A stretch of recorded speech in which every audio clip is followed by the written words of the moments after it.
Hello, sziasztok! Sok szeretettel köszöntünk mindenkit a Risk Café Podcast 27. adásában. Én Balázs vagyok, de itt van társaságomban Mik. Namaste.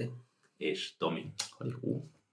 A mai adásunkban, ahogy már a csoportban említettük, sőt, Twitterre is végül írtam, a Roger Corman jelenségről fogunk beszélni, egészen pontosan a filmjeiről és róla, mint így az életművéről, vagy abba fogunk egy kis betekintést nyerni, mert azért hát az egészet összefogni azért nem lenne könnyű, azt a 300 filmet, de pár filmet kiválasztottunk, és azokról fogunk beszélni, de ennek apropója egyébként az, hogy a napokban hunyt el, és ahogy így beszéltük, azért azt vettük észre, hogy elsősorban a magyar nyilvánosságban, vagy filmes nyilvánosságban azért annyira nem volt ott, tehát a megemlékezés úgy nyilván lehozták a hírek, hogy elhunyt pont ennyi, de hogy azért hogy nem sokat beszéltek róla, viszont szerintünk azért kell, ő azért tett le annyit az asztalra, és a hatása van akkora, hogy egy emlékadást mindenképp megérdemeljen. Ilyen adásunk még nem volt, hogy egy elhalálozás apropóján csináljunk adást, de szerintem van ebben annyi, hogy róla így megemlékezzünk, és kicsit be is mutatjuk majd nektek őt, mert szerintem az ő neve nincs ott a mainstreamben. Tehát, hogy a Roger Corman név nem biztos, hogy sokaknak olyan sokat mond elsőre. Igen, de valószínűleg mindenki látott már Roger Corman filmet, még ha nem is tud róla. Majd a nagy számok szabálya szerint ilyen 490, vagy nem is tudom, hány kredite van IMDb-n. Vagy olyan filmet, ami Roger Corman nélkül nem lett volna soha. Az biztos, azt lesz az és majd látni fogjátok, hogy... Főleg emiatt fogunk most sokat beszélni róla, nem? A mi hatást kivonatott. Hát igen, tehát hogy most hoztunk pár filmet, amit ő rendezett, de azokról nagyjából 5 perc alatt meg lehet beszélni, hogy bér jók, egy-kettőt kivéve, meg volt, amiről már amúgy beszéltünk is korábbi adásban, 2-ről, tehát majd az lehet, hogy innen mondjuk ismerős lesz az ő neve, de... Fura az új helyem. Szokatlan, igen, azért Corman tiszteletére még küld középre, igen. Hát, hogy halljátok a hangom. Úgyhogy itt elsősorban inkább a hatásáról, hogy milyen filmek nem vagy milyen filmek készítek el, annak köszönhetően, hogy azért olyan színészeket és rendezőket készített fel a nagybetűs filmes karrierre, mint például Jack Nicholson, vagy épp Martin Scorsese, de majd erről akkor bővebben. Itt az előjáróban még majd elmondjuk, hogy iratkozzatok fel a YouTube csatornánkra, a Spotify-on értékeljetek minket, és ott is követhettek, és csatlakozzatok a csoportunkhoz, a Facebook csoportunkhoz, aminek a linkjét a leírásban megtaláljátok. Úgy, ha 6 év múlva néztek, és addig megváltozik, akkor itt mindenhol. Igen, valahol is ez a videó között. Igen. És hát kommenteltek a videó alatt is. Úgyhogy bele is vághatunk. Ki volt Roger Corman? Hogy így belevágunk. Hát az egyik legtermékenyebb filmes, ezt szerintem simán kijelenthető róla. A filmkészítés minden folyamatában részt vett így a karrierje során gyakorlatilag. Volt ilyen biciklis üzenethordó valami stúdiónál. Igen, a Fox. Igen, meg sofőr, aki a helyszínekre vitt ki cuccokat. Aztán elkezdett ilyen script advisor lenni. Tehát ott felbérelték, és valami Gregory Pecknek kerestek valami fura westernt, azt hiszem. A Gunfighter. Igen, és azt hiszem, hogy aztán meg ő átírta meg ilyen kreatív dolgokat beleírt, és aztán... Ő húzott ki a gyomokat abból a forgatókönyvből. Igen. Aztán a főnök arra érte a babérokat. És ott is hagyta aztán. És hagyta a Fox, ennyi volt a melója. Jó, akkor én B-filmeket fogok csinálni. És ezt is csinálta élete végéig. Igen, és amúgy mérnökként végzett, igen, tehát amúgy nem is filmes végzettsége van, és azóta se végzett semmilyen filmes egyetemet, de hát most egyébként ez nem az egyetlen, tehát ez nem feltétlenül olyan nagy dolog, csak azért ezt is érdemes tudni. Hát, azt akartam, hogy egyébként a Fox-tól gyorsan elment, de oda is úgy jutott, hogy elvileg 4 napot dolgozott életében mérnökként a szakmájába. Ja. Ugye elvégezte a mérnökképzet, aztán jött a második világháború, ahol egyébként a haditengerészetnél szolgált, és akkor ezt a róla készült Corman's World című dokumentumfilmben azt ő már úgy értékeli ezt az időszakot, hogy az életének a legrosszabb időszaka volt az, amit a hadseregben töltött, mert másoknak a parancsait kellett követni. És szerintem ez a mondat, ez később az egész életében nagyon sokszor vissza fog térni, ahogy nem volt hajlandó a stúdióknak a parancsát követni, ahogy a filmes rendszer működését sem volt soha hajlandó követni, és mindig ment a saját feje után, szóval szerintem ez tényleg őt így meghatározza, hogy egyszerűen soha nem volt hajlandó se besorolni, sehova se fejet hajtani semmi előtt, és lehet, hogy amúgy emiatt nem emlékszünk rá most ilyen óriási nagy sztár névként, hanem egy ilyen... Hát igen, inkább a háttérben. játszott nagy szerepet. Tehát ha betagozódott volna a rendszerbe, akkor most 2 hete csak a Roger Corman emlékcikkek jönnének. Mondjuk egy ilyen Scorsese nevű valaki lenne, de nem tette meg ezt a szívességet. És akkor azt akartam, hogy ugye úgy került a Fox, hogy 4 napot dolgozott mérnökként. Hétfőn bement, és akkor ezt is ő nyilatkozta, csütörtökön meg felmondott. És azt mondta a főnökének, hogy életem legnagyobb hibáját követtem el. Eljött, és akkor ment inkább ilyen postásnak a Foxhoz. Ja. Mert a filmeket ugye ezt már kicsikora óta szerette, ugye, hogy minden egyes filmesről tudjuk, hogy ő már anyatejjel szívta magába a filmeket, hát ez róla is elmondható. 26-ban született, szóval nagyjából egy idős hangos film. Körülbelül, igen. De meg így bicikles futárkodott, de csak 5 napot dolgozott, a forgatások meg akkor ilyen 6 napos hetekből álltak, úgyhogy mindig az utolsó napján elment helyszínekre, ott mondta, hogy nem kell pénzt adni semmi, ő csak tanulni akar. És egy 6. napját így. Igen, meg amúgy ez a rengeteg film azért már akkoriban Hollywoodban talán már nem volt nagyon gyakori, de azért ha megnézzük minket a 30-as, 40-es években, viszont ez elég alap volt, hogy egy Kertész Mihálynak megnézitek a filmográfiáját, hogy évente ott, nem tudom, 5-6 filmet simán kinyomott magából, és kicsit ezt idézi nekem fel a Cormannek a termelési ritmusa meg tempója. Hát ő is mondta, hogy hát általában ilyen 10 nap volt egy filmet leforgatni, még így az elején 50-es években. Fekete-fehérbe kezdte ő is, mert hát úgy olcsóbb, és akkor úgy a költséghatékony. Ja. Úgyhogy így nevezik is úgy például Top the Pop of Pop Cinema, ugye? Ez egy King ilyen, of B-movies. Tehát ugye a pop cinemának a pápája. És egyébként nyilván nem úgy a filmjének a 95%-a tényleg beleilleszkedik a B-filmeknek a kategóriájába, de azért... Akkor most okoskodjunk. Mi az a B-film? Nehéz úgy beszélni róla, hogy ezt az elején nem tisztázzuk le. Meg mi volt a B-film akkor? Meg van-e még most B-film? Hát, szerintem már a B-film azért még hát van, még itt ő is a karrierje végén ilyen Sharktopus. De az már inkább Z, nem? Hát de a Z-film az új B-film valószínűleg. Igen, így. Összecsúszott az NPC. Az 50-es években ugye ezek ilyen kis költségvetésű filmek voltak. Hát meg például a Skiffy, Unblock. Tehát ha belegondoltok, a Skiffy már egy mainstream műfaj, meg a 70-es évektől tört ez be igazán, de hogy amúgy a Skiffy addig, ha nem az irodalomról beszélünk, a filmvilágban az megdefiniálta a B-filmet. Az írod összeig. Ja, igen, de azért utána sem. Előtte is például csak nem annyira is. Hát épp ezt mondom, hogy azok már viszont, amik akkoriban készültek, azért nem. Hát, amikor megállt a Föld például, szerintem az tök deep film. Igen, az. Jó, van elvétve, igen, de... Vagy a Metropolis akkor, de persze, tehát van egy-kettő ilyen, de azért a Skiffy az a B-film. A horror is. Volt, meg a horror is, ja. Szörnyfilm meg. Hát ezekben a lényeg az volt, hogy ezek olcsók. Igen. És akkor egy picit ilyen olcsó filmek, meg ezek a ilyen, ma már ilyen indie filmnek mondanánk őket. Még az is belecsúszott hát régebben ebbe a B-film kategóriába, hogy amúgy lehet, hogy nem trash volt, meg lehet, hogy nem ilyen szórakoztatásra készült mindenképpen, de kevés pénz kellett hozzá, és hát nem ilyen nagy nevek, meg nem a nagy stúdiórendszereknek a emberei készítették őket, és így ez volt így átfogóan akkoriban a B-film. És akkor ennek volt egy Nyilatkozta is Corman, hogy ő úgy vesz fel színészeket, hogy aki a legtehetségesebb, nem az, hogy most, mert ugye a horror és sci-fi filmekhez nem kellettek nagy nevek, hogy át tudják adni, hanem aki jön, aztán majd, és így talált új tehetségeket igazából. Szóval sokan így kezdték nála. És akkor, hogyha tényleg itt tartunk, hogy B-filmek az 50-es években, vagy a 60-as években, tehát akkor akár ennek az egyik fő ága az exploitation filmek, ugye, amik így valahogy úgy lehetne magyarul elmondani, most nem lefordítani, de hogy mi jellemző rá az elképesztő erőszak, akár tabudöntögetés, mesztelenség, igen, ahol a style over substance, tehát hogy a történet háttérbe szorul magához, a stílushoz, amit kapsz, ami mondjuk az erőszak formájában valósul meg. Ez azért már később jött. Mármint Cormannél. Igen. De úgy hamarabb, mint mások. De szerintem, hogy visszatérünk, nálam minden hamarabb jött, mint másoknál körülbelül.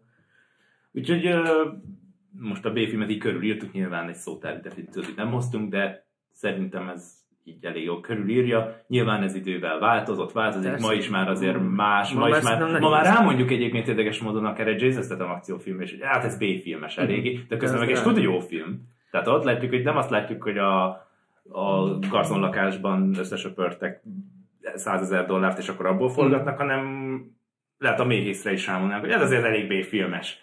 Most csak szerintem a régi meghatározás alapján az egész A24-re rámondanák, hogy B-film, mert ők nem ma már nem biztos. Nem sok pénzből gazdák, ma már nem, de mondjuk így 3 éve. Mert ugye kevés filmből gazdálkodnak, és elég szerzői filmeket csinálnak. Szóval már ezt már szerintem nem nagyon maradt meg ez a B-film. Mert így ketté vált ilyen indie movie-kra, meg Z-filmekre szerintem. Szerintem ma már indie movie-kra nem mondják azt, hogy B-film. Hát persze, hogy nem ezt mondod. De szerintem 3 évesen mondták. De nem, de az 50-es években ja, akkor igen. Azt mondom, hogy ez itt szétvált már, igen. Szerintem így.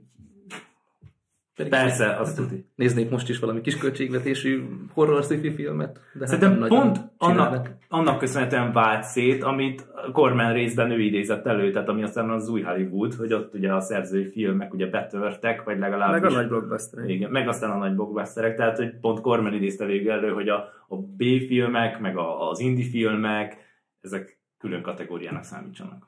Igen, szerintem is így van ez. Csak mondom, hogy fura, hogy ugye régi meghatározás szerint ez még beleférne, de ma meg már úgy tényleg inkább van a mega lény, a másik mega lény ellen, és akármit be lehet szerintem illeszteni, meg vannak ezek a tényleg szerzőfilmek, még aztán tényleg a skálát totál másik oldalán vannak ezekhez a mega lényekhez képest.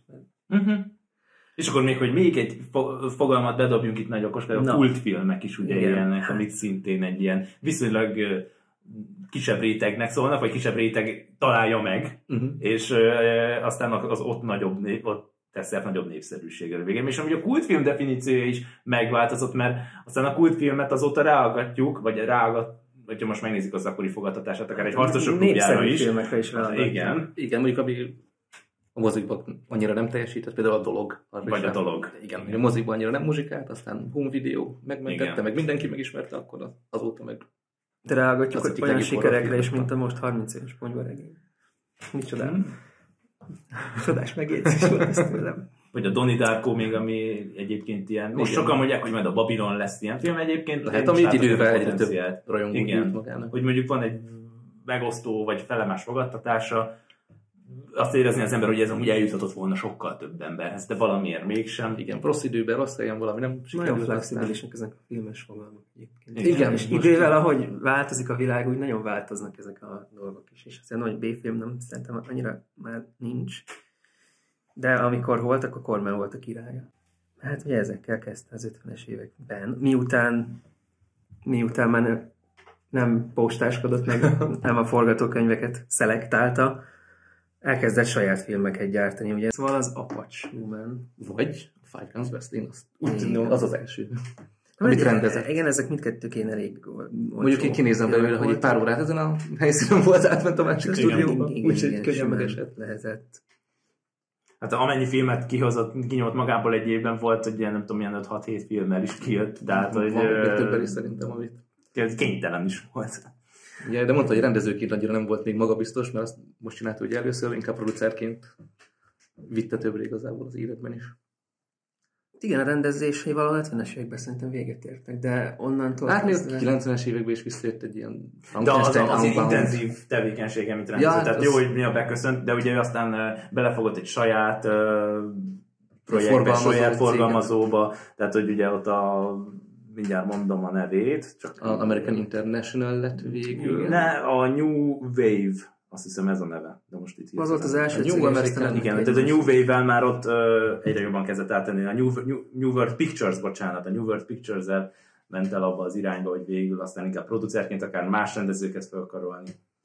De ugye előtte már dolgozott, hogy az Allied Artists-ban, tehát hogy ott főleg még rendezőként tevékenykedett. Például azt hiszem még a Vadangyalok volt az utolsó film, amit ott csinált. És akkor utána ment át végül is az általa alapított New World Pictures-hez.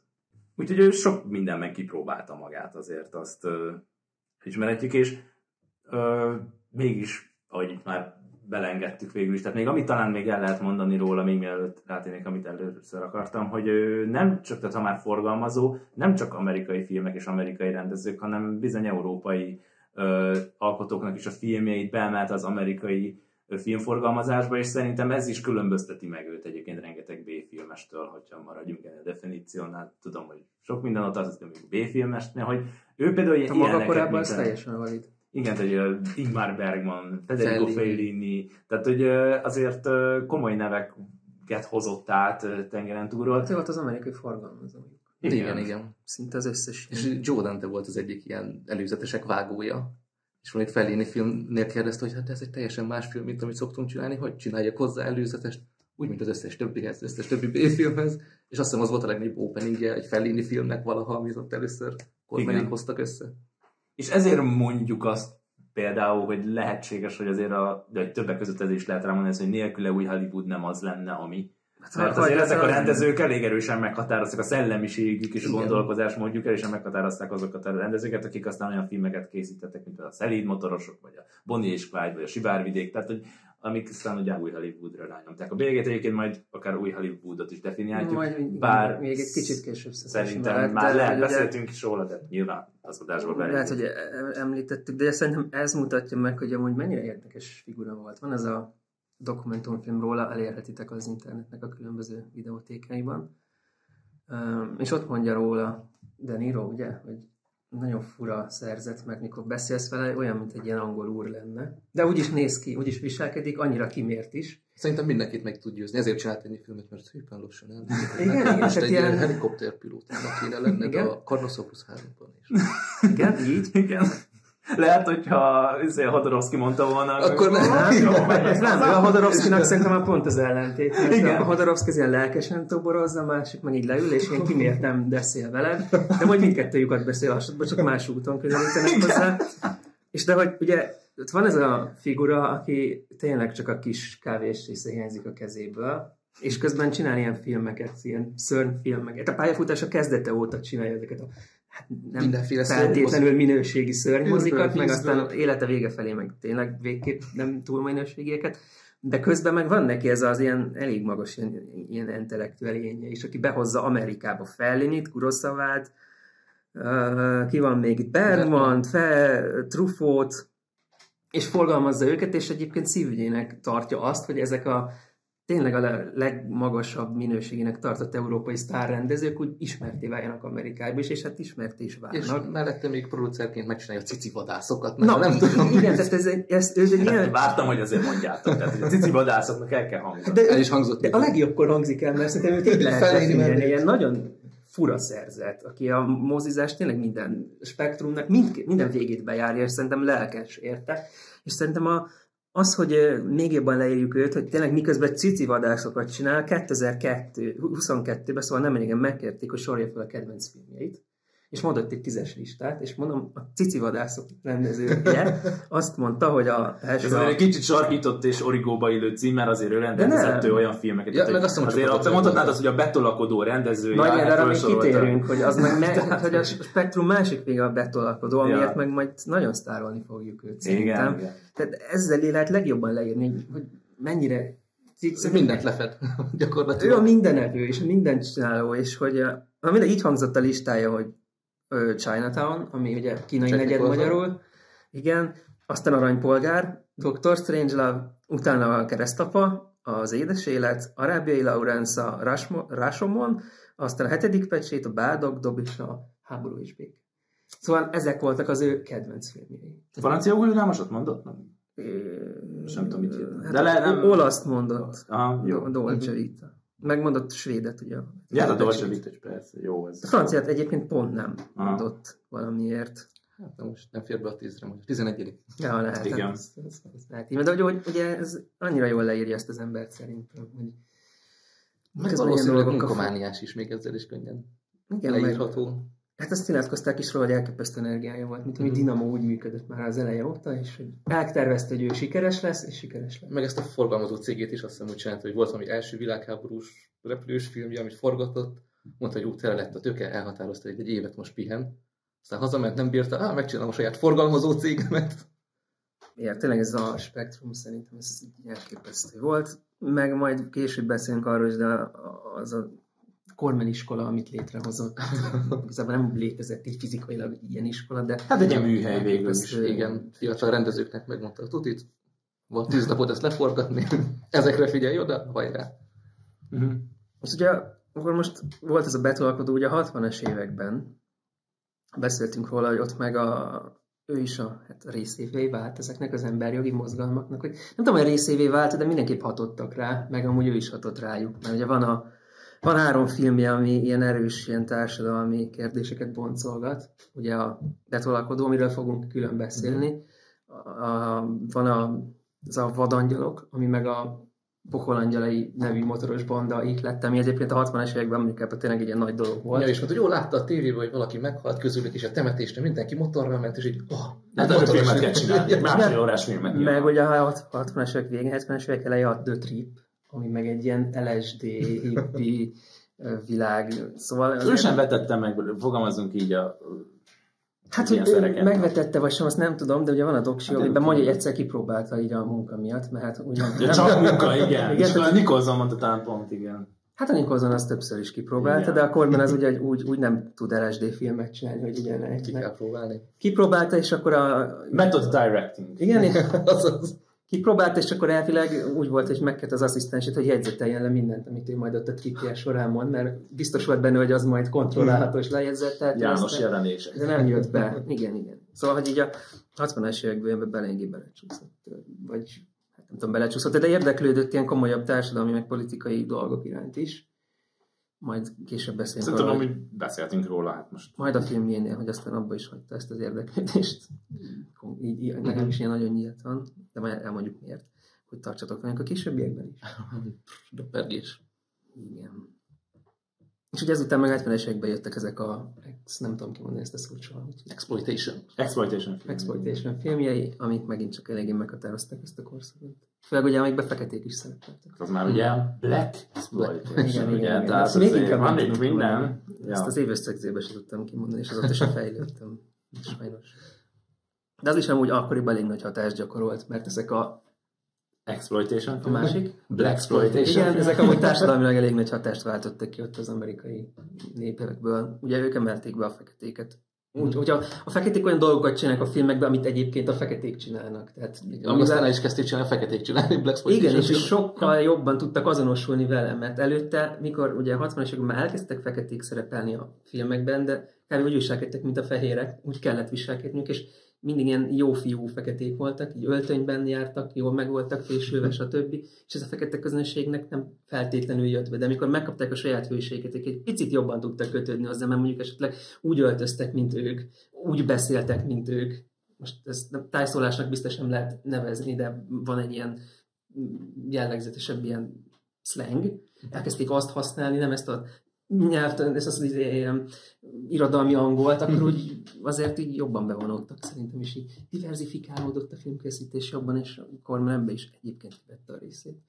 Érdekes. Bizony már 60-as évek elején. Igen. Hát Paul Schrader mindezekről teljesen mást állít, de hát az már egy más kérdés. Mert ő mit állít?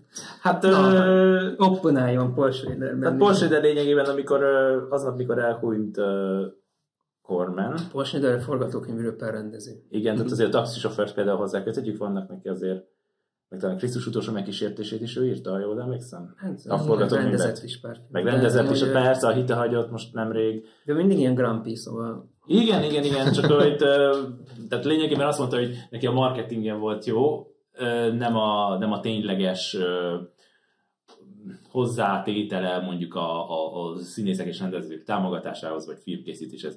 Nyilván azt elismerjük, még a filmjei nem a legjobbak, ezzel a részével egyetértünk, és akkor ott van az, hogy mondjuk hogyan támogat, meg hogyan segített a színészeken, rendezőkön. Én ezt azért cáfolnám, és nem azért, mert ott voltam, hogy nyilván nem, csak azért elég sokan emlékeznek róla úgy meg, akik konkrétan mellette tanultak ki, és ez a dokumentumfilm úgy tök jó példa arra, hogy nekik ők hogyan reflektálnak vissza erre, és nekem azért sem, hogy még őszinték is, mert a Nicholson például elmond egy ilyet, hogy addig 10 évig ő nem szerepelt jó filmekben. De Cormannek köszönheti azt végül, hogy ahova eljutott, tehát, hogy vagy valami elindította őt. Tehát, hogy itt lehet jó volt a marketingje, én ezt nem tudom, de azért szerintem itt a Paul Schrader azért egy kicsit sarkít. Hát meg pont ebben a dokumentumban, a filmben van, hogy amikor a Jack Nicholson elsírja magát a végén. Ja. Tehát most oké, hogy színész, de... Mint pont azt mondom, én azt azért nem mondtam, mert nyilván szerintem az egy jó, az egy nagyon emberi pillanat volt szerintem. Tehát amikor arról beszél, hogy mennyi segített rajta a Roger Corman, és akkor a végén ott elsírja magát, hogy amúgy milyen jó ember volt, meg hogy mennyit segített nekünk. Tehát így... Meg hát egy csomó rendező, aki is ő szárnya alatt kezdte a munkáját, később visszahívta a színésznek, amikor már nagyobb filmeket készítettek. És szerintem azért csak volt közel azokhoz, vagy azokhoz, hogy ők jobban teljesítsenek a jövőben. Hát meg a Scorsese is ilyen lelkesen nyilatkozik ebben a dokumentumfilmben Roger Cormanről, Scorsese, értitek? Aki szintén egy Grumpy figura, szóval ő vitasztakozik. Ő aztán oda szúr, hogyha valami nem tetszik. Hát ő oda. Lásd Marvel filmek. Tehát, hogy... Hát meg tök sok minden más is, és ebben a filmben megint, mint egy rajongó kisgyerek úgy nyilatkozik a Roger Cormanről, aki hát Marvel filmjeit csinálgatta igazából. Úgyhogy szerintem ennél nagyobb elismerést nem nagyon kell, hogy kapjon valaki. De nyilván a Cormant is helyén kell kezelni, tehát hogy ezt mi is elmondtuk, vagy céloztunk rá, hogy ez a filmjéje nem túl jó. Neki a hatása nagy. Inkább tényleg a hatása nagy, és amivel hozzájárult a színészeknek a fejlődéséhez. Meg rendezőknek, meg a rendezőknek, igen. Tehát még azért Jonathan Demme-t is ide lehetne mondani, vagy Joe Dante például. James Cameron is. James Cameron. Tehát, hogy van egy hosszú lista az interneten, most ezt nem fogom felolvasni, de a nagyobb neveket így, ha megengeditek, akkor így felsorolnám. Tehát Peter Bogdanovich, James Cameron, Coppola, Joe Dante, Jonathan Demme, Todd Field, egyébként ő is nála kezdte. A Tár című filmről lehet talán így a közelmúltban. Igen, aztán van olyan itt, hogy James Horner, aki ugye rendező, nem, filmzenekészítő, ő is vele dolgozott először, Ron Howard, ő színészként is, ugye? Aztán rendező lett, mert elvállalta a filmjét színészként. Csak úgy mondom, hogy Corman nélkül GTA se lenne, GTV, mert a GTA filmet azt ő csinálta. Meg a Fast and Furious. Igen, a Fast and Furious. Hát nem tudom, mennyi köze van. Konkrétan ilyen címmel csináltak egy filmet, hogy Halálos Iramban, amit egyébként később pont Cormanéktől licenszeltek le erre a fantasztikus családi franchise-ra, szóval valószínűleg az sem biztos, hogy lenne nélküle. Van még itt olyan név, hogy Janusz Kaminski, ugye? A Spielbergnek majdnem most már az állandó operatőre. Színész Jack Nicholson, aztán van ugye itt még Martin Scorsese, róla sokat beszéltünk, ott van Irving Kershner, aki pedig író, ő is nagyon sokat dolgozik Spielberggel. Igen. Ez egy ilyen kis lista, és szerintem még vannak ezen kívül egyébként színészek, akik szerepelnek.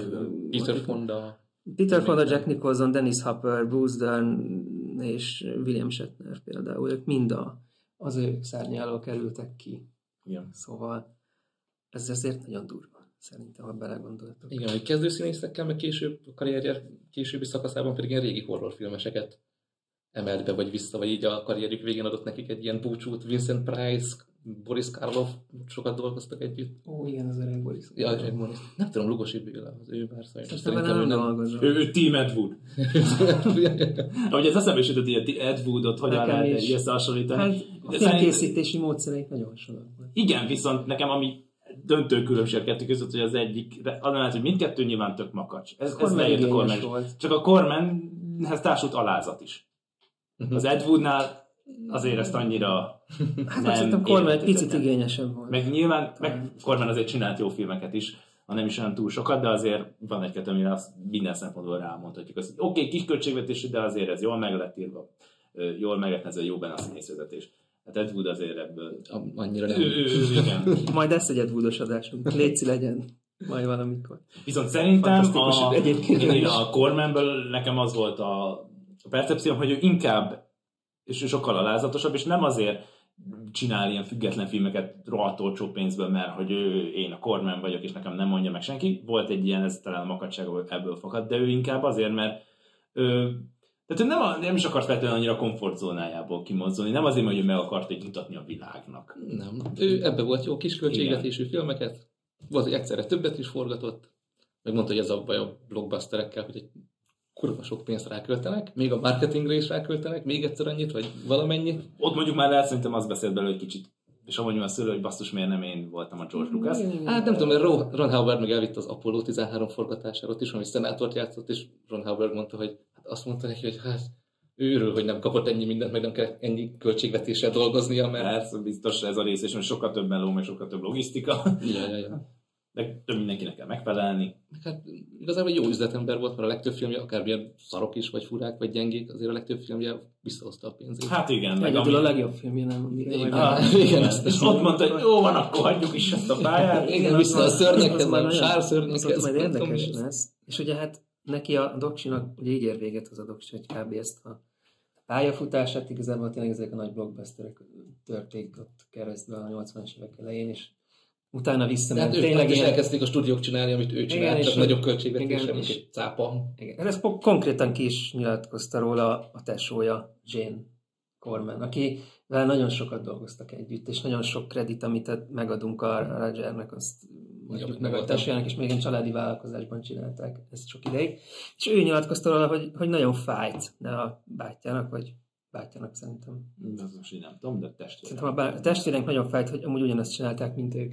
Csak több pénzből. Igen. És egy picit komolyabban vették. Hát és meg tudom érteni. Ezt konkrétan a Star Wars-ra mondták el, amikor bemutatták a Star Wars-t, hogy de mi ugyanezt csináltuk, csak nem vettük ennyire komolyan. Hát mert azt ők is látták, hogy nyilván technikailag nem az a szint távolról sem, és basszus, milyen jó lett volna, mi mondjuk bármelyik szörfilmüket egy olyan technikai apparátussal készítik el, amit aztán láttak, mit tudom, 15 évvel később. Tehát nyilván én teljesen megértem ezt a fájdalmat, és ez pont abból fogad, hogy ők nem lehúzták azokat a filmeket, nem azt mondták, hogy ezek szarok, mert az lett volna az igazán önfejű és önfelelőzájás, ami ezek pont azért fájt nekik, mert nagyon jók.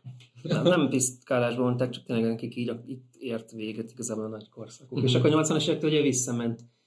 Hát akkor már szerintem inkább a Z-filmeket csinálni kb. Egészen a haláláig. A 90-es években Jurassic Park bejött, és akkor ő is Isten dinoszauruszok népszerűek lesznek. Na, ott már ő futotta a blockbusterek. Igen, gyorsan leforgatta a Carnosaurus első részét, és azt hiszem, hogy hamarabb be is került a mozikba, mint hogy hamarabb kijött, mint a Jurassic Park. És abban pedig Laura Dern anyja szerepel, már nem tudom, hogy sikerült meggyőzni. Bruce Dern. Igen, valószínű. Szerintem ilyen ezen keresztül. Csak ismerhették egymást. Szerintem Roger Corman mindenkit ismer. Igen, nálunk is járt még tavaly vacsorázni. Szóval igen, így tényleg az utolsó 30 éve az tényleg ez a Z-film. Hát náluk nem tudott úgy megújulni. Elkezdett színészkedni, az volt az újítása. Ja. Hogy a fiatal tanulcai beírták a filmbe, hogy jól legyen szenátor, vagy nem tudom ki. Hát ugye van vagy 450 kreditja az IMDb-n. 490. Ami listázott, meg akkor nem listázott. Ne haragudjatok, kedves hallgatók, nem készültünk fel jól az adásra, nem láttuk az összes filmét, úgyhogy úgy hallgassatok, hogy... Pont 2-t nem láttam, sajnos. Arra nem volt idő. Na mindegy, és tényleg szerepelt rengeteg filmben utána így színészként. Vannak ilyen ismertebbek. Az Apollo 13-at mondtad, ugye? Ron Howard hívta oda-vissza. Keresztapok 2, meg... Igen, a Bárányok hallgatásban is szerepelt, a Philadelphiában is szerepelt, meg a mauritániai jelöltben is szerepelt. Mandzsúriai jelölt. Hát sosem volt az erősségem, hogy a földrajz. Kicsit arrébb tettem Afrikából, Ázsiába. Egy nehezebb szót választottál a mandzsúriai jelölt, úgyhogy szereted a kihívásokat. Exploitation jelölt. Nagyot hiszem. Ez menjen a viccesbe. Rakjuk a vicces. Én azért nem szóltam össze, a viccesbe, a cringe. Biztos van ilyen film is, hogy mauritániai jelölt. Lehet, csak Roger Corman csinálta. Én mondom, biztos valami mandzsúriai jelölt. Látjátok, engem mindig bánt. Egyet hibázik az ember. Nem lehet. Itt számon van kőkeményen. Összezárult a szívetek, mi? Ennyi volt eddig. Messze van már a karácsony. Mindenfele. Majd a következő karácsonynál vissza. Az még messzebb van. Most nem is felejtett. Igen, színészkedett. Újhali. Beszéljünk az Újhali. Jó, de hogyha még akarsz ezt hozzáfűzni, én nem. Itt lett volna a pont, hogy Mandzsúriai jelölt. Igazából már mindent elmondtuk Újhaliút kapcsán, csak talán nem definiáltuk, de mondjátok nyugodtan, én nem tudom, mi az. Ja. Nem, hát nyilván, ahogy már itt említettem pár filmes példát. Tudja, csak viccelt. Az elit motorosok, Bonnie és Clyde, stb. Tehát ez egy olyan hullám, amit mondjuk már Franciaországban 10 éve korábban mondjuk, vagy 15 éve korábban már megtörtént. Ugyanúgy ilyen szerzői filmes rétegnek a betörése. 70-es évek eleje. 60-as évek legvége, amit az előbb említett filmekhez köthetünk, vagy akár a Patch Cassidy-t is még ide mondhatjuk, ami egyfajta ilyen lázadás, a saját hétköznapokban. Hogy a franciák hívták. Igen. Hogy minél kisebb költségvetésből, minél inkább saját szerzői, rendezőközpontú és nem producer dominálta stúdiós berendezkedésből alkossunk különböző filmeket. Lényegében ez az új Hollywood. A kezdetét a 1963-ra, Bonnie és Clyde-ra datálják. Ugye? Most nem 63, az 69 szerintem, vagy 67. Igen? Igen, szerintem a Bonnie és Clyde az a második fel a 60-as Én tudom fejből, de csak fogok egy Pokémont. Bonnie és Clyde. Te is fogsz egy Pokémont? Igen, 67. Akkor tévedtem. Nem Semmi csak gond. olvasni nem tudok, mert a memóriám vissza. Igen, tehát ott a 60-as évek másik felében. Ennyit értek velem. Na mindegy, azt szokták mondani az első filmek, hogy nagyon expliciten ábrázolta az erőszakot, és akkor ez itt Amerikában egy ilyen választópont volt. Addig ugye a Hays Codex szerint tehát nem nagyon lehetett ábrázolni ilyen dolgokat. Hát régen felrúgták a Hays Codex. Igen, de hogy az pont véget ért akkor, és ők nagyon jól ki tudták ezt használni, hogy akkor az első gyorsan a Bonnie és Clyde, amit így betoltak, és akkor... Folyjon. Amúgy ez tényleg egy brutál film, még mai szemmel is szerintem. Hát az, főleg a vége. Igen. És amúgy azért izgalmas... Utána jöttek sorba az ilyenek, a taxisofőr. Igen, Sivárvidék, ugye Terence Malick-től, tehát ezek az ilyen outlaw karakterek, akik rálázadnak. Akiknek a többségeknek pont a Corman adott ugye lehetőséget színészkedni, meg rendezni. És hát ezért mondják, hogy belőle nőtt ki tulajdonképpen ez a... Igen, mert ugye ezeket a tézéseket ő megfogalmazta a BVM-jében, csak nyilván azért akkora kritikai sikert nem értek el ezek a filmek, hogy már eseteltük, hogy miért. És amúgy azért izgalmas a 70-es évek, és hogyha majd erre válaszolhattok, nyilván ez most kicsit ilyen lazább off-topic, de hogy ha valamikor megszülettem volna, hogy melyik filmes érában, én a 70-es éveket választanám, mert abban tényleg minden benne volt. Tehát volt ugye ez az új Hollywood, ahogy itt most ezt így ledefiniáltuk, de a 2000-es évek közepétől ott a cápával meg beindult, teljesen más ennek talán. Visszatért a papamozia. Igen, és hogy ez hogyan fért meg egymás mellett, meg hogy milyen nézői hiperkritikus reakciókat váltott ki, meg hogy tényleg moziba járni mekkora buli volt akkor. Igen, és Cormanből jött ki mindkettő. Új Hollywood is, meg új Hollywood halál is. Jó, hát azért haláláig nem mennék el, mert azért... Hát a Star Wars szerintem véget tett új Hollywoodnak, és onnan jött megint a blockbusterek korszaka. Persze. Csak aztán nyilván azért ez is, tehát hogyha már a 90-es évekhez visszatérünk, ahol szintén egy ilyen generáció nőtt ki, akkor azért, én ezt azért nem mondom, hogy halálának azért. Szerintem most megint egy ilyen fordulópont. Hát de ezt már beszéltük sokszor. Hát a nagyobb blockbusterek most megint kezdenek háttérbe szólni, és most jönnek inkább ezek a A24 jellegű indie filmek, egyre nagyobb nyilvánosságot kapnak, egyre nagyobb népszerűséget kapnak. Meg volt a Barbenheimer is tavaly, ugye.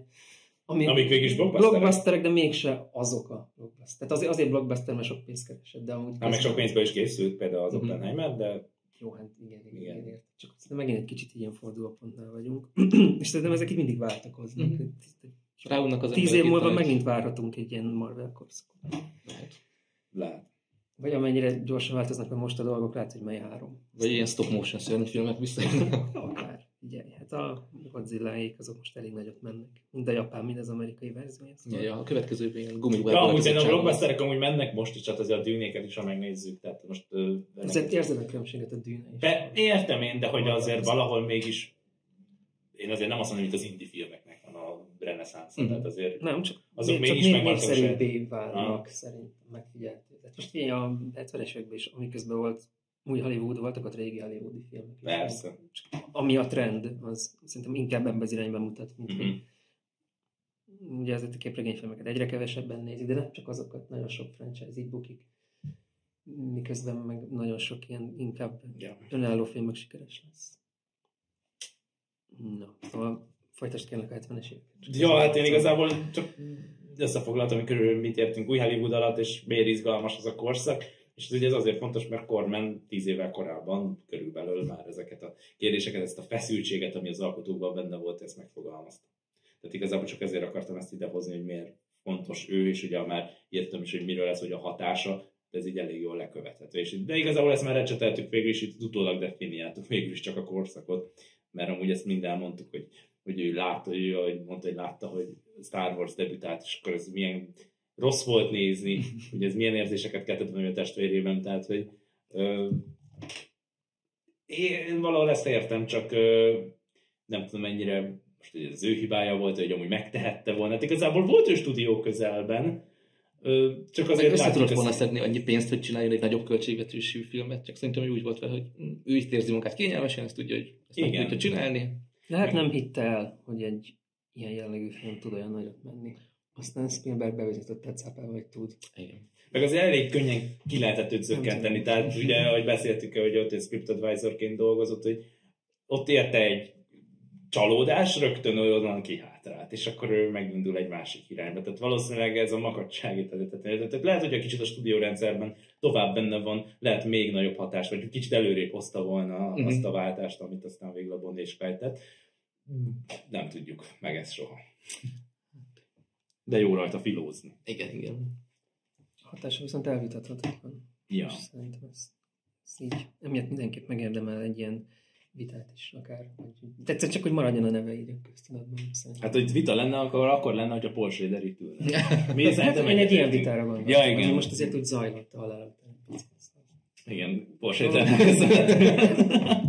Az a csávó, ez... Várjuk ide, jöjjön, védje meg az álláspontját, mi nem Amúgy értünk ajánlom, egyet vele, de felajánljuk a lehetőséget a Rix Caféból, hogy megjelenhet, és megvédheti az álláspontját. Welcome. Majd Facebook posztokban reagál. Majd írok neki a Twitteren, hogy jöjjön el. Olyan nagy a szája, akkor... Igen, úgy érdemes... Van itt egy negyedik szék. Palikám, itt van egy hely itt köztem és Tobi közt. Igen, a mikrofonhoz közül. Érdemes a Schraderről tudni, hogy nem Twitteren, vagy mit tudom én, de nem Twitteren kommunikálom, még a legtöbb rendező, őnek Facebookja van, ő a boomer öregember, aki beregisztrált még a Facebookon, az unokája beregisztráltatta, aztán ő azóta írja ki a dolgait, és ott fogalmazta meg ezt a Roger Corman megemlékezést a maga módján. Érdemes követni amúgy, mert amúgy érdekes. Amúgy most volt Cannes-ba filmje is például. Pár éve nagyot ment az a kertészes film is egyébként. Igen. Hozzánk nem jött be, de amúgy külföldön a legtöbb évi legjobb 10 film listájában egyébként benne volt. Meg szerintem is egy jó film. Hát meg ez a típus, aki a saját filmét teszi az év legjobb filmje. Az a pont a Master Gardner tette hozzá egyébként. nem rossz film, arról szól, hogy egy ilyen régi náci ember megtér, úgymond. Jobb útra tér. És egy fekete lány van még benne, őt itt segítgeti. Össze is jönnek talán. És de mindegy, az ő... Vona Gábor? Nem. Öregebb. Később tér meg, mint Vona Gábor. Ja. De amúgy kb. Egy Vona Gábor sztori. Csak itt van benne egy love story szál, meg nem annyira magasan, tehát nem a politika világában, nem egy kertész. Szóval mondjam, Paul Schrader egy tehetséges filmes, tehát nem akarom én őt, csak... Mi az ego már egy hát a modor az egy... Hát azon meg már ennyi idősen nem fog megváltoztatni. Így van. Jó. Én azt mondom, hogy amúgy a filmére kicsit rátettünk, hogy kimentünk párat, itt nem fogunk sokat elidőzni a filmeinél. Az egyiknél lehet? Igen, az egyiknél mindenképp, de pont a legjobb filmére kezdjük azzal, most nem sorrendben haladunk, szerintem most lényegtelen. Időrendben. Szeretnél? Nem, csak úgy írtam föl őket, ennyit akarok. Mert én viszont meg nem időrendben, csak kigyűjtöttem ezt az 5 filmet, de hogyha szeretnétek. Én azt mondom, hogy annyit beszéltünk erről az Intruderről, a betolakodóról, hogy beszéljünk arról, meg az a leghosszabb, meg itt még frisebbek vagyunk. Ugye ez a Betolakodó, William Shatnerrel a főszerepben. Ez egy regényből készült. Most meg egy megtörtént esemény is. Igen. És igazából arról szól, hogy egy déli településen játszódik, ahol a William Shatner karaktere oda megy, és az integráció, a feketék integrációja ellen buzdítja és bújtatja föl a népet lényegében. Először úgy jelenik meg, mint egy ilyen aktivistának, vagy ilyen social worker, tehát egy ilyen szociális munkás. Ezt is mondja magáról. Igen.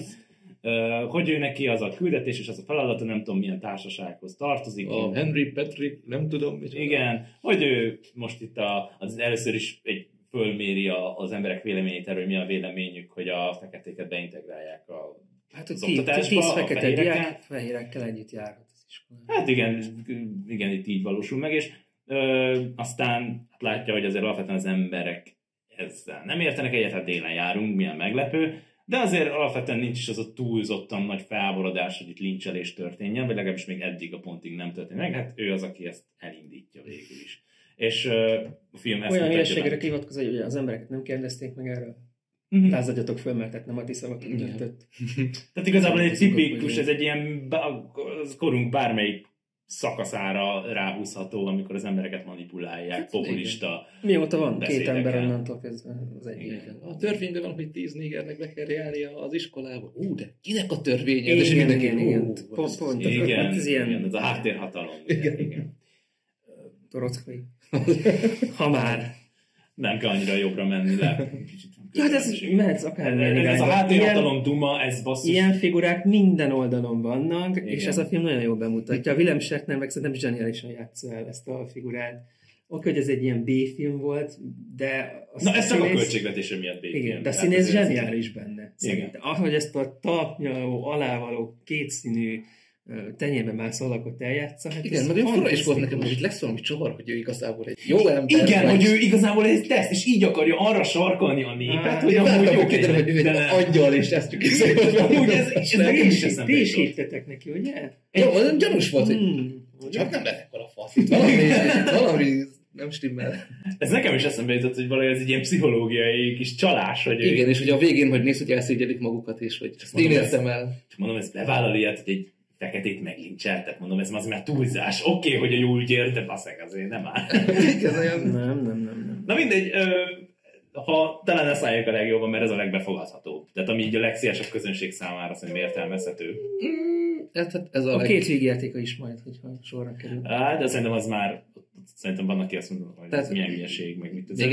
Ez a legelgondolkodtatóbb. Igen, hát ez a tehát ez ilyen típusú filmeket találkozik az ember legtöbbet, a mainstreamben is. Tehát azért mondjuk, hogy megelőzte. Hát ez egy nagyon fontos film. Hát annyira megelőzte akkor, hogy akkor ez mainstreamnek egyáltalán nem volt. Hát nem. Tehát 1960... Ma Oscarra jelölnék. Igen. 1962-t írunk. Tehát még a nagy amerikai emberjogi mozgalmak kezdete, ami 1963-ra szokták datálni, és emiatt tévesztettem. Kormány azt is megelőzte. Minden. Valahogy úgy akkoriban szokták ezt elhelyezni, tehát amikor ez igazán berobbant, nyilván foglalkoztak ezzel előtt is, tehát már az 50-es években is voltak aktivisták, meg pont ezzel a szegregációs kérdéssel nagyon sokat foglalkoztak Amerikában, de Corman ezt nagyon hamar, tehát ebben az évben jött ki a Fekete Rigós regény. Hát az nem más a Fekete Rigós. Köszönöm szépen, ami ugye tök nagy hatást ért el, meg azóta is ilyen hivatkozási alap, de Corman abban az évben megcsinált ezt a filmet, és pszichügyének tartotta, el is mondta, hogy őt beleraktak mindent. Igen, meg még kimentek helyszínre forgatni, nem mindent egy stúdióba vettek fel, lelkesek voltak, jó kritikát kapott, és ez volt az első film, ami nem keresett semmit, hanem megbukott. Hát tulajdonképpen beállt az ügy mellé, hogy ő támogatja a feketék integrációját az iskolában, meg a társadalomban, meg igazából nem 1960-ban szerintem egy nagyon, nagyon korai dátum ahhoz képest, hogy ennyire nyíltan ilyen filmet csinálj. Hát meg is látszott, hogy körülbelül nem nézte meg senki. A korabeli kritikák azok szerették, sok nem nézte meg senki. Nem nagyon lehet hallani róla. Nem. Pedig Corman kapcsán se általában felhozzák, hogy ilyen szörnyű minden onnan űrből, vízből, aztán ennyi vele van tudva. És talán a dokumentumfilmben azért nyilván nem vettek elő 300 filmet, de ez ott volt közöttük, nem véletlen. Amúgy érdekes info, hogy annyira szívügye volt ez a projekt, hogy konkrétan a házukat gyárzálogra tették, hogy azt tették rá, hogy megvalósuljon ez a projekt. Úgyhogy nagyon látszik, hogy ő mindent beletett ebbe. Meg másik filmjét is úgy készítette, hogy a egyetemi barátaitól kért kölcsön, meg aztán, hogy együtt dolgozott a valamelyik cég, amiből majd American International lett, és az volt a baj a producerként, hogy elkészít egy filmet, akkor várnia kell, mire a pénz lesz. Úgyhogy elkezdett előleget kérni, hogy már rögtön tudja csinálni a következőt, és itt van 3 film, ezt együtt megcsináljuk. És akkor az a cég ott pénzelte, és így tök jóba lettek. Ez $90,000 készült. A mai árfolyamunk kb. $900,000. Vinyetezes a szorzó. És úgy nem tudott siker lenni, hogy $90,000 készült akkoriban. Pedig tényleg minden megtettek a spóroljanak. Van az a tömegjelenet, amikor van az a nagyon minózus monológia ott a téren. Azt egyébként úgy forgatták le, hogy tehát ott gerilla forgatás volt azért itt is sokszor, hogy ott arra járó emberek megálltak egy forgatáson, és akkor ott vettek fel, csináltak pár felvételt az emberi arcokra, reakciókról, hogy itt mi történik, és közben azt vágták be, és aztán külön rögzítették a monológot. Tehát ügyeskedtek. Ezt Ron Howardnak is mondta, hogy a filmek forgatásán mondta, hogy ez vége, esküvő, nagyon sok ember kell, 15 van, 15 emberrel, old meg. Ez mindenket, hogy fotózzál 10 embert, úgyhogy sokan vannak. Igen, így kell megoldani. Én is a Roger Corman iskolába járok. Igen, ki tudja még mire viszed ebben, még lesz a Scorsese. Kicsit elkanyarodtunk. Nem, hát ez ilyen podcast, amúgy egy ilyen műfaj. Szóval csak műfaj jellegzetességeket betartjuk. Igen. Ja. A Corman egyébként a sikertelenségére azt mondta, hogy szerint a 2 okból nem jött össze. Az egyik az, hogy a külön közönség akkoriban a 60-es évek elején nem akarta ezt látni. Tehát nem akart tudomást venni a szegregációról.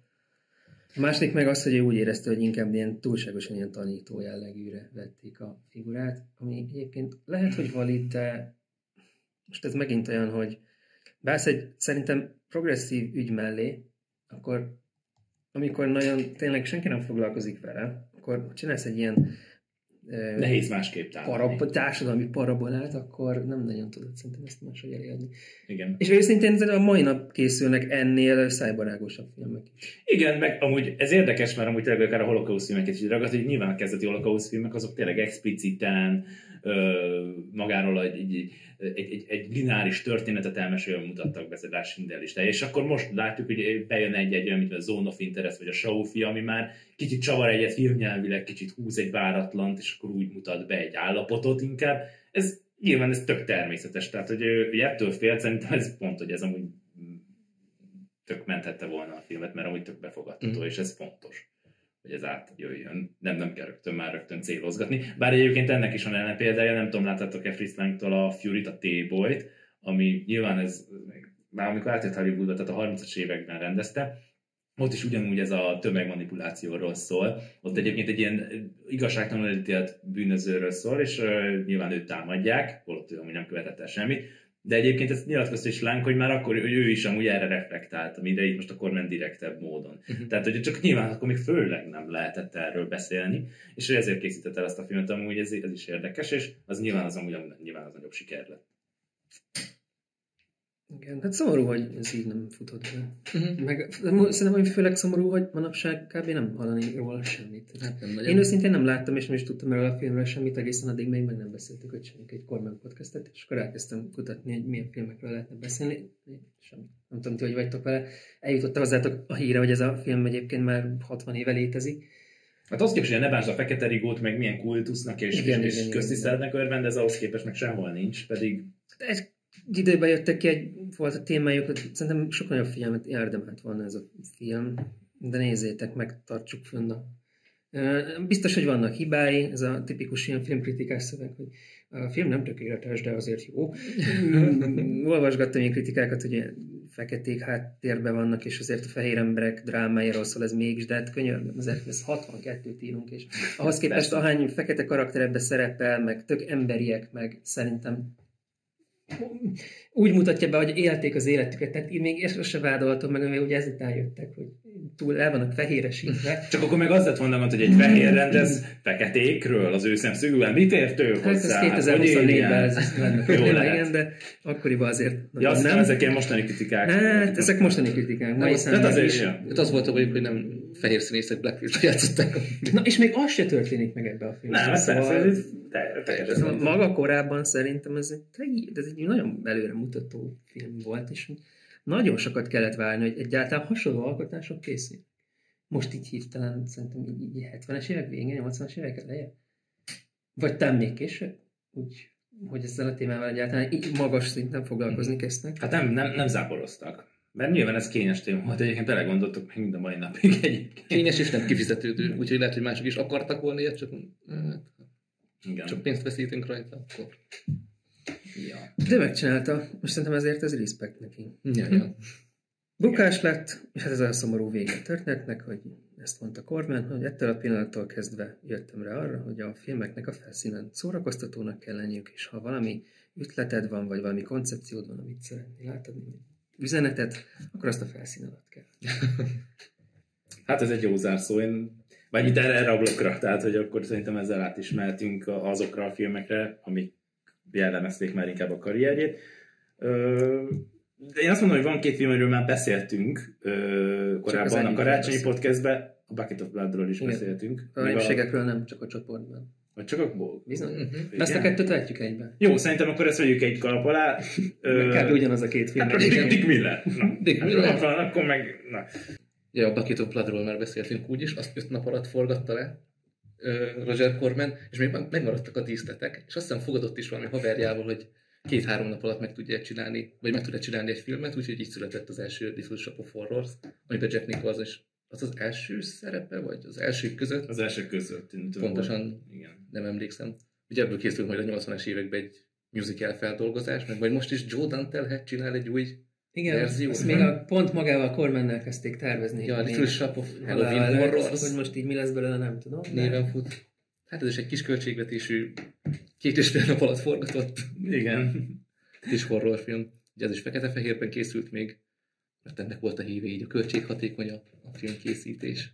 És ami sok minden hasonlít ez a két film, tehát hogy ott is ugye egy ilyen... Sztori ugyanaz. Igen, csak itt azok a növények beszélnek, mert növények akarnak megzabálni téged, ott meg ugye... Igen, van egy egy főszereplő, aki felfedez valami... Igen, az ölében különleges lehetőség, és hogy él vele, meg hogyan reagálnak rá az emberek körülötte. Igen. Hát röviden a vödörvér az arról szól, hogy az 50-es éveknek ilyen beatnik, ilyen elvont kávéházában egy felszolgáló, Dick Miller játsza.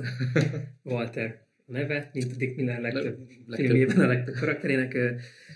Hát nem túl tehetséges szobrász, de véletlenül megöli a házinénének a macskáját, akit aztán bevon agyaggal, és akkor az úgy nagyon élethű lesz, és felkapják, mint művész. És így hirtelen még több szobrot kéne ugye csinálni, és hát először balesetek történnek emberekkel körülötte, és bevonja őket a művészet aztán a művészet érdekében, hát nem baleset során szerez alapanyagokat, ugye.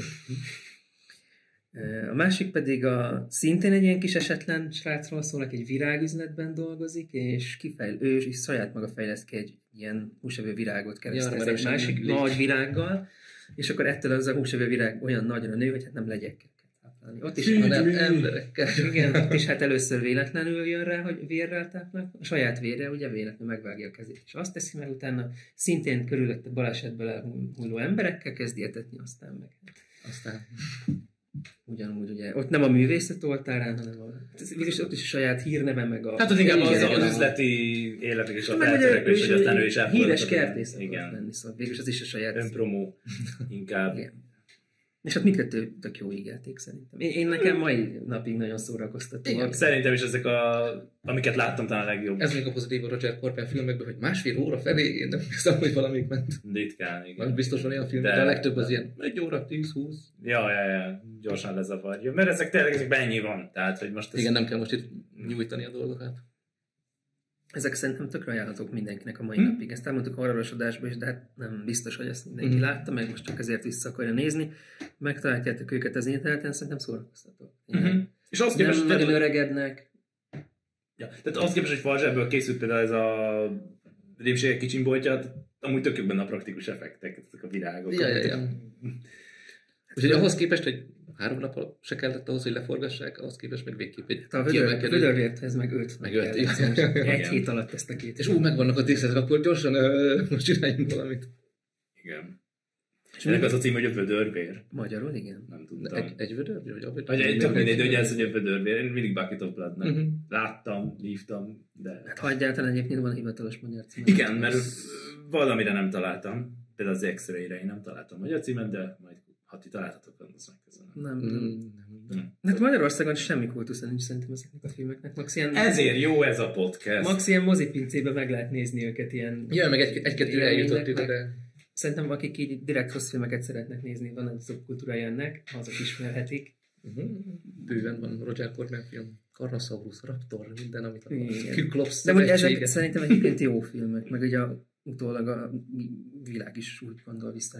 Ezek tényleg ilyen kultfilmekké váltak. Ja. Igen. Akkor bemutatták őket ilyen nagy esti mozivetítés második, harmadik filmjeként, aztán a videókorszakban elkezdtek terjedni, és nagyon nagy kultuszuk. Én lehet mondtam már ezt, de mondom, én a Bucket of Bloodból egy remake-et szívesen megnéznék. Amúgy van egy csomó olyan Corman filmekből. Ja, igen, csak hogy nyilván, ami mondjuk jobban betörre nézni, meg egy nagyobb költségvetés. Mert mondjuk ő is mesélt a saját filmjének a remake-ét egy 10 évvel később, vannak ilyenek. Ja, akár egy David Cronenberg csinálna egy Bucket of Bloodot. Mondjuk összeáll a családjával, most már a lánya is kijön majd az első film, most már a fia is nyomja. Ja, nagyon... Beindult a családi biznisz. Ja. Charles B. Griffiths-szel írták közösen. Mindkettőt. Ja. És a másodiknak a forgatókönyvét már úgy találták, egy kicsit be voltak. Milyen meglepő, hát nem gondoltam volna. Igen, iszogattak egy kicsit, eldobtak pár ötletet, először vámpírokkal akarták megcsinálni. Az már volt, akkor növények. Aztán rájöttek, hogy legyenek növények. Nem, először egy emberrel akarták megcsinálni, aki saláta étterembe dolgozik, és elkezd darabolni. De a Hays Codex ugye nem engedte. És akkor jött ez a virág világos ötlet. Valakinek ölni kell. Azt mondták, hogy ez tökéletes lesz, és mire ide jutottak. De milyen érdekes voltak. Azok milyen cuk így a Corman a Hays Codex-től fosott. Amikor olyan filmeket, jaj, a Hays Codex. Hát, nézd. Oké, olyan filmeket csinálni. Azért ez 3 évvel a betolakodó előtt volt még. Szóval. Ja. Ott már azt szerintem bemutatott a Hays Codex, de itt még azért ez az elején járatott. Nem tudom, betartották itt még. Igen. Ja, meg hozzáférésünk van, vagy fogászati rendelőhöz, meg eszközökhöz, úgy gyorsan valamit találjunk ki. Hát, ja, tehát az a jelenet, és ugye a Jack Nicholson ott jelenik meg, hogy arra a jelenetre gondolsz, hogy amúgy a narratívás semmi köze, de amúgy talán az egyik legemlékezetesebb pontja. Az ja, meg itt tök jó gek, hogy annyiban, hogy el kell menni a fogorvoshoz, és akkor hopp, meghal a fogorvos is, és legalább lehet etetni. Igen. Körülbelül ennyi, de hogy ahhoz képest, hogy hosszú a jelenet, meg nincs annyira jelentőség, de mégis tök emlékezetes, meg vicces. Hát a szadista a Jack Nicholson ott benne is. Egyébként imádja a alakítás szerintem. Igen, ott de Jack Nicholsonnak lesznek még ilyen szerepei. Ránézzünk a vadangyalokra? Oké. Nézzünk. Hát akkor a vadangyalok, 1966. Ez nem a sorozat. Nem. Ez amit már amúgy említett Miki, hogy a... Vagy ez társadalmi trilógiája. Igen, lehet így nevezni. Igen, csak ugye volt ez a darabja. Hells Angels-nek nevezték ezt a motoros alakulat. Még egyébként a mai napig létezik. Igen, hogy háború után látott. Ja, meglátta a tévében, hogy egy temetés. Sokan megjelentek motorokkal, és erről filmet kell forgatni akkor. Hát ugye ez ilyen a 40-es évek végig volt a létező motoros csoport Amerikában. Nagyon keveset tudunk róla mai napig. Még azok a tagok, akik elhagyják, se nagyon beszélnek róla, olyan erős az összetartás. Vannak emberek, akik tehát nagyon sokrétűen vannak emberek, akik azért csatlakoznak hozzá, mert tényleg motorozni szeretnének, meg ezt a szabad életmódot. De azért van egy belső, keményebb magja, akik azért benne vannak drogbizniszben. Elég erősen a szélső jobb oldalról jönnek, bár nem mindegyikükre jellemző. Szóval ez a banda úgy létezik sok-sok éve, és hát a 60-as években volt talán a csúcson, amikor minden, ugye Amerikában minden társadalmi tudsz a 60-as években bontakozott, hogy ért a csúcsra, vagy és ők is. És volt ugye egy Rolling Stones koncert, ahol volt egy gyilkosság, ami köthető hozzájuk, és akkor lett ilyen nagyon nagy városba is randalíroztak. Igen, valami nagyon nagy média figyelem, és hát a Corman ennek a média figyelemnek a csúcsán csinálta meg. Ja, hiszem, most nagyon trendi a motoros dolog, úgyhogy csináljuk ki motoros. Hát sokkal többet azért nem tudtunk meg erről az alakulatot, látszott azért ő se tudott sokat róla, csak a külsőségek megvannak, meg hogy ilyen autók, és így ennyi. De legalább jó szórakozott és motoroz, és azt is kameráztatta, hogy motoros. Ja, felbérelt a saját motoros bandáját, hozd a csajodat, meg a motorot, és akkor benne leszel a filmben. Hát itt beszéltünk a gerilla forgatásról, mint Corman egy jellemzőjéről, mert ez a film szerintem ez így a gerilla forgatás. Engedélyük nem volt, hát az pénzbe kerül. De felvették, ahogy motoroznak Igen. az úton. Drága lett volna egyébként, hogyha kibérelnek helyeket, meg vesznek motorokat, ezért tehát akinek volt, az hozta, fölültette a saját a motorra, és akkor mentek. Színészt is egyébként úgy válogattak, hogy aki tud motorozni jöhet, aki nem, az bár hát jó lett volna, de most akkor ebből kimaradsz. Így jött Peter Fonda a képben, meg Nancy Sinatra például szerepel ebben a filmben. És hát ennek a filmnek is nem egy jó film szerintem. Viszont elképesztő sikerrel volt. Ez tényleg kifizetődött. 300 000-ből készült, és 15 milliót hozott. Tehát, hogy azért az kemény. 1966-ban 15 milliót, szóval. Igen, az. És Corman ebből szerintem így megélt élete végéig. Tehát, jó van. De a mai pénzen a szorzó, hogy nulla a végén, szóval $150 millió jelenleg így. Ja. Ez kemény.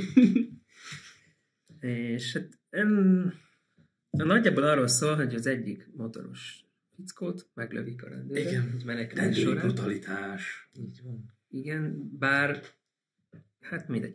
Szóval meglövik. Kicsit fókuszálatlan a cselekmény. Igen, kórházban. Már egész régen láttam, és aki fura dolgok rémlenek. Én tegnap láttam, és nagyon nekem sem rémlik. Az azért nagyon fura élmény ez a mindegy, kórházba kerül a ember. Loser. Igen, Loser a neve. És őt kell kimenekíteni tulajdonképpen. Nagyjából ez a film cselekménye, és akkor bemegy a lány, aki segít kiszabadítani, eljátsza ott, hogy a barátom így meg úgy, és akkor amíg ráfigyelnek, addig őt kiviszik a kórházba, és aztán most lelőjük a Szerintem lelőheted, ezt annyira úgy csinálják, hogy megnézzétek, tehát ez inkább így beszélgetni. Mindegy, kiviszik a kórházba, és akkor történnek dolgok velük, és hát nem orvosok, nem tudják ellátni megfelelően, és ez erre szeretném kérni. Hát szerintem én ezt pont el akartam mondani, mert ugye ez nekem ez az egyik meglepetés, hogy konkrétan a film első harmadában így a csávó meghal, és így Oké. És így megy tovább vége sztori. Ide-oda mennek, aztán van egy ilyen templomi őrülködés, banzáj, hogy ő ott biztos olyan polgárpukkasztó akart lenni. És aztán a végén egy ilyen állítatos temetés. És így... Ja.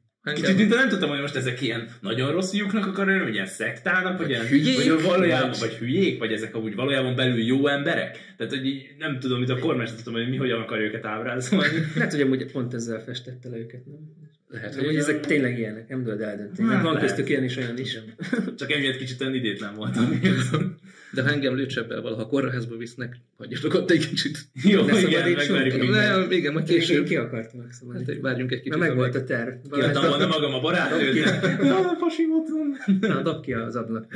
Ja. Írunk egy másikat. De az elejét tök jó. Igen. Ja, meg ha úgy nézitek, hogy egy ilyen core dokumentum, akkor egyébként tök jó.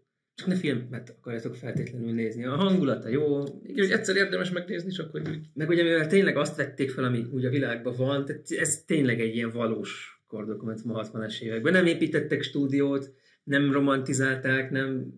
Az tényleg így nézett ki akkoriban, és hát láttatok ilyen kis életképeket a 60-as évek Amerikájából.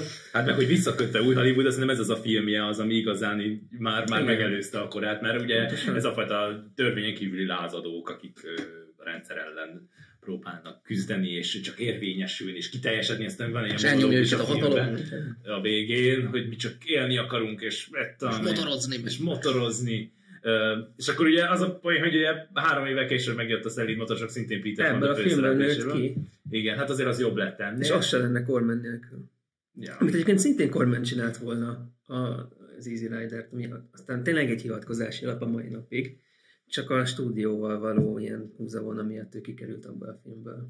Igen. Hogy pontosan mi volt a gond, nem tudom, mert a dokumentumfilmben sem részletezik, csak ennyi.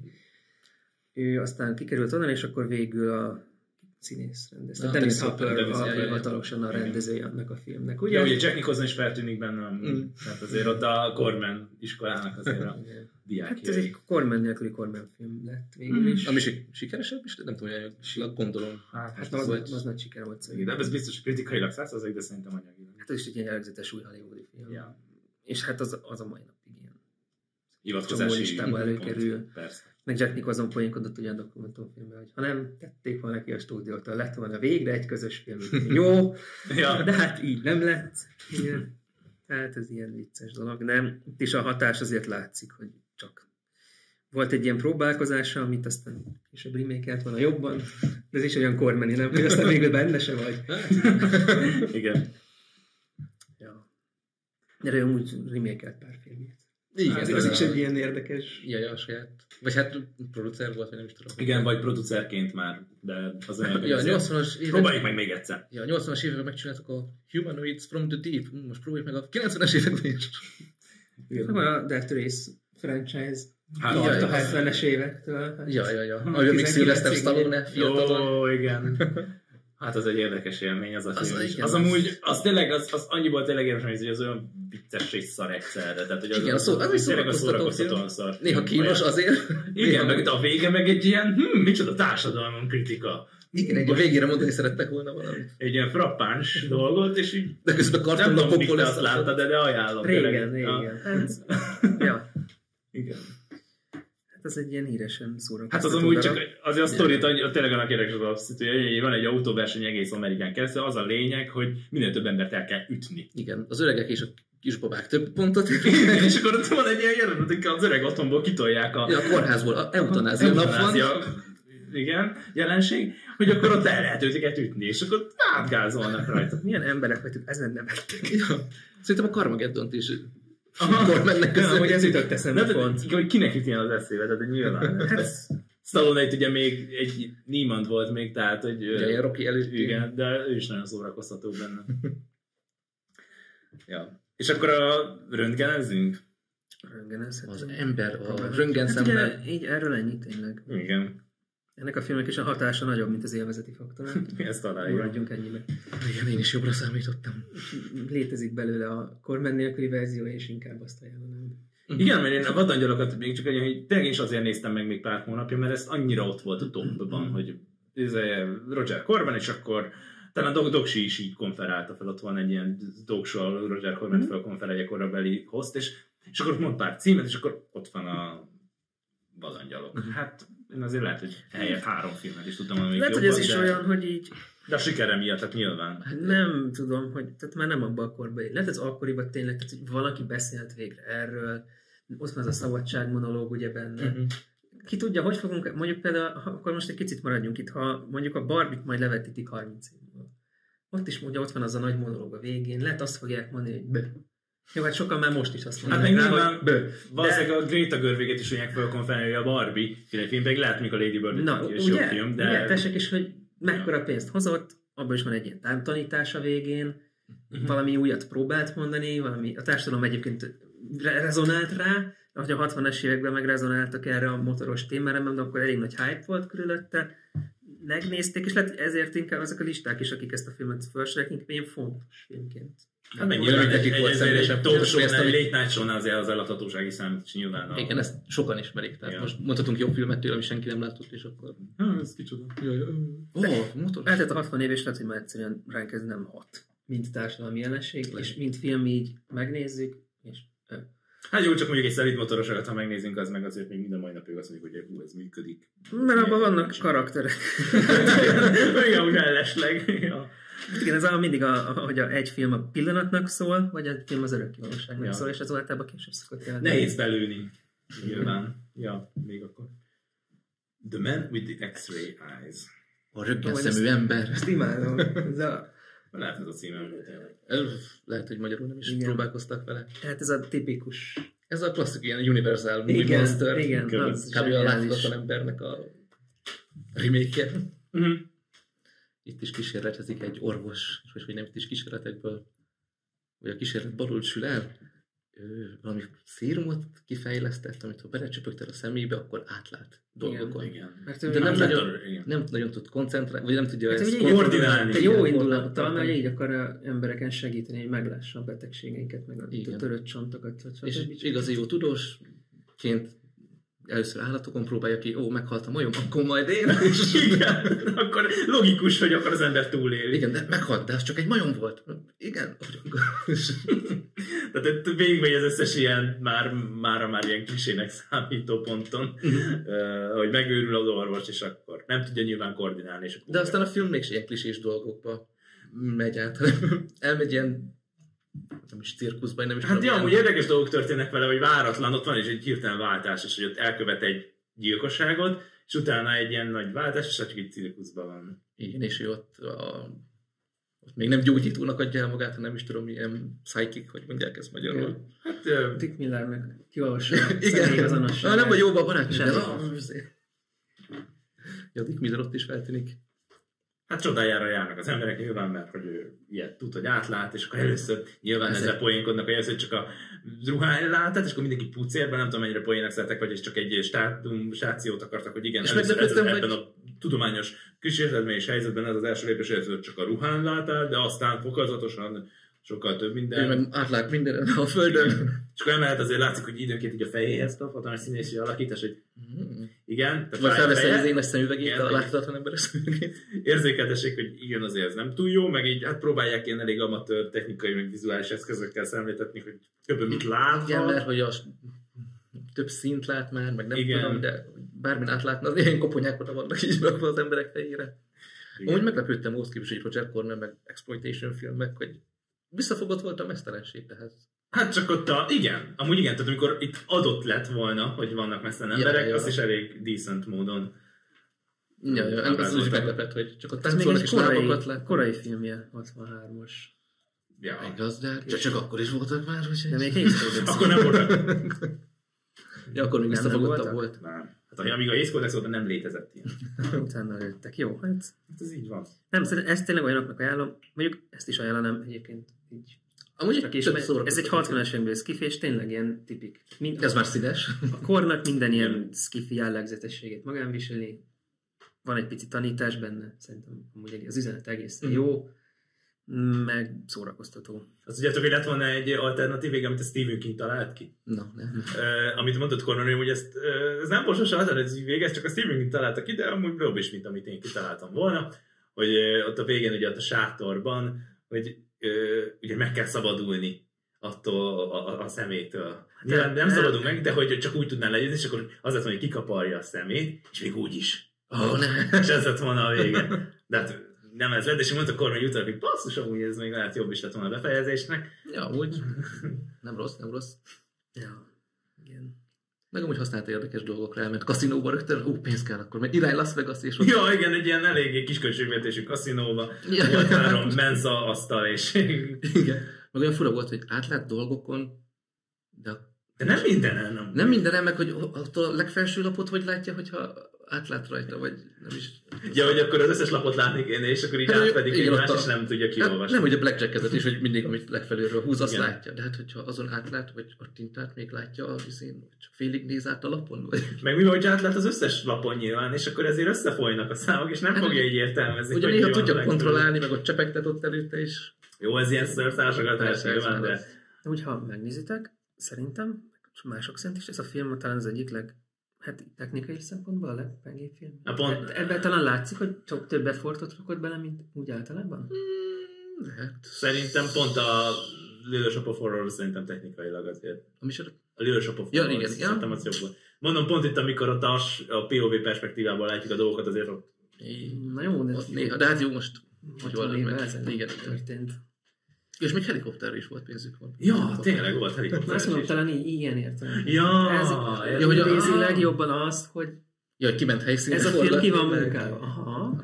Valószínűleg nem 5 nap alatt dobták össze. Van egy csomó helyszín is, több helyen jár. Ja, így. Megmondom, az a kaszinó azért nem olyan emlékeztetett kaszinóra, de jó. 280 000 volt a büdzséje, és hát milyenekről beszéltünk eddig? Tizedennyi pénzekről? Nem. Ilyen értelemben ez a legprofibb. De ez egy ilyen klasszikus, ilyen sci-fi horror. És nem lóg ki szerintem a kornak a jobb sci-fiai közül ilyen technikai szempontból, meg ilyen trükkök, stb. Megoldások tekintetében, míg mondjuk a többi kormányfilm azért látod, hogy tényleg az ilyen B. Ez meg nem tudom, hogy ez a B-filme. Én azért láttam rajta, de jó, nyilván beilleszkedik. Ez annak a teteje. Igen, itt több pénz ment. Tehát ez nem ilyen tekintetben biztos úgy volt, hogy színesét látni fogják, hogy... Igen. A szeme a csávónak a végére már elég ijesztő volt, ott tényleg ez a ez úgy tök jól nézett, ez a fekete sárga, vagy ilyen minta is volt benne, az mondjuk jól meg volt csinálva. Azt mondom, hogy ez így talán ilyen értelemben érdemes is megemlíteni, hogy oda rakták. Meg ezt a film népszerű volt Európában, ezt olvastam még most itt Franciaországban, Olaszországban, még díjakat is nyert, ilyen skifi díjakat, szóval az akkori Comic-Con. Igen. Meg hogy Tim Burton akart belőle, hogy remake-et csinálni, de végül nem lett belőle semmi. Hát egy trieszti fesztiválon az ezüst űrhajó díjat kaptam. Gratulálok. Hát ez lehet azért elrajzva. Bizony. Hát csak hogy ugye mekkora utat meg. Mi paddogunk, nyertünk miért? Hát maradjunk csöndben. Hát neked nincsen Silver Space. Hát nincs, úgyhogy... Az igaz. Ja. Neki viszont nincs podcastja, na. Bárki tudja. Hát most tudnék erre egy morbid point mondani, hogy neki milyen van. Most jelenleg még. Jó. De azért, hogy 98 évet élt, szerintem tök szép élete volt, és ezt mindenki mondjuk meg, hogy 2010-ben egy tiszteletbeli Oscar-díjat kapott. Igen, az nagyon szép a filmben, és ott az a Tarantino adják. Meg mond még beszédet más is. Más is mond, ezért csak azt hiszem Ron Howard is mond egy beszédet, szerintem, meg Tarantino is. Igen. És Tarantino, hát ő is ilyen rajongó. Én csodáltam, hogy ő amúgy nem is jelent meg a filmben úgy többet, tehát azért így ide tettem volna, hogy akkor ő hát Tarantino se lett volna nélkül, mert ugye Tarantino meg az új Hollywoodból nőtt ki. Meg hát a Pam Gringer szerepel ugye a Jackie Brownban, aki meg egy csomó filmjében szerepelt a Cormannek a 70-es években, szóval Tarantino szerintem az Bruce Dern. Igen, Tarantino se nagyon lenne nélkül a Roger Cormannek, és szerintem be is zárult ezzel a kör, amikor ő adta tényleg a díjat neki. Igen. És azt a videót nézzétek meg, ha nem is feltétlenül a dokumentumfilmben, de tudja, hogy fönn van interneten, amikor a Tarantino ezt a beszédét támadja.